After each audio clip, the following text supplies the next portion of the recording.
চট্টগ্রামের বড় দারোগার হাট অবস্থিত বাংলার সবজির হাট থেকে আজ আপনাদেরকে আমি দেখাতে চাই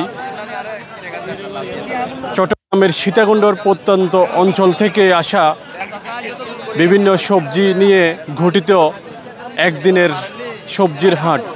এই হাটে কৃষকের উৎপাদিত সবজি বেচা কিনা হয় সকাল 7টা থেকে। এই হাটে করলা, সিম, লোব্বা এবং কাঁচা পেঁপে, শাক সবজি সহ বিভিন্ন সবজি বেচা কিনা হয়। কৃষকের উৎপাদিত বিভিন্ন সবজি এই হাটে বেচা কিনা হয়। আমরা একজন কৃষকের সাথে কথা বলবো। আপনি হাটে কি কি এনেছেন? আমি ভেন্ডি এনেছি, লাল শাক এনেছি, ওই বরগড়ি এনেছি। আর কি কি করছেন? আর করছি যে কফি করছি, টমেটো করছি, আলং শাক করছি, সিম করছি। বাজার দর কেমন? বাজার মোটামুটি ঠিক আছে, মোটামুটি কোনো রকমে চলতেছে গৃহস্থ আর কি। এই বাজার হইলে কোনো রকমে কৃষক ঠিক থাকবে। যদি বাজার কমতি থাকে তাহলে কৃষক তো মরা। সার ওষুধের দাম বাড়া, ওষুধের দাম বাড়া, সব বদলের দাম বাড়া, সব কিছুর দাম বাড়া। আমি কিছু আনি না, এটা আনছি। এটা হলই গোড়া, হলই হলই। কোথায় নিয়ে যাবে? এগুলা চিরাং যাবো, টাকা যাবো।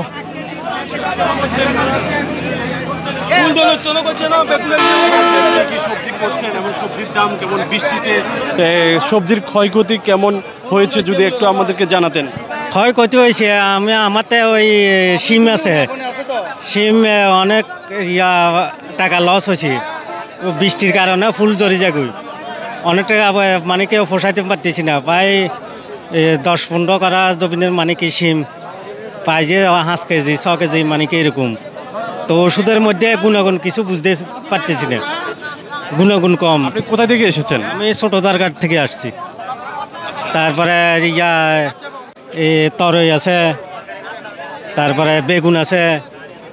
তো এই জিনিসপত্র তো দাম বেশি, মোটামুটি যে দাম আছে এই দামের ভিতরে মানে কি কোনোরকম চলা যায়।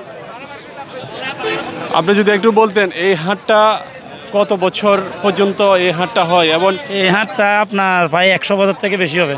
এই হাটটা বড় দারগাঁ হাট বাজার, সোমবার বৃহস্পতিবার বাজার। এই বাজার এখন সবজি বৃষ্টির কারণে সবজি কমে গেছে। এখন আপনার আবার 15 দিন পরে এখন রোদ দিলে বৃষ্টি সবজি আবার চলে আসবে ইনশাল্লাহ। সবজিগুলো আমাদের নিচের বাজার যাবে, নিচের বাজার আমি বেচবো। আচ্ছা, খুচরা বাজার আর কি। কি কি সবজি ক্রয় করছেন আপনি? লাল শাক নিয়েছি, আর ঝিঙ্গা নিয়েছি, তারপর কচু নিয়েছি 1 মোচা। আপনি কি সপ্তাহে 2 দিন হাট?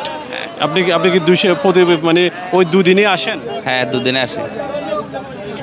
আমি ভ্যান চালাই। আচ্ছা, সবজিগুলো কোথায় নিয়ে যাবেন? সবজিগুলো এখন বাজারে নিয়ে যাব, লামার বাজার। এটা লামার বাজার বলে। এখান থেকে কিনে বাজারে লামার বাজার নিয়ে যায়। এই হাটটি দীর্ঘ 100 বছরের পরিচিত, অর্থাৎ স্বাধীনতার আগে থেকেও এই একদিনের বাজার অবস্থিত। সীতাকুণ্ড বড় দারোগার হাট একদিনের বাজারে বেচা কিনা হয়।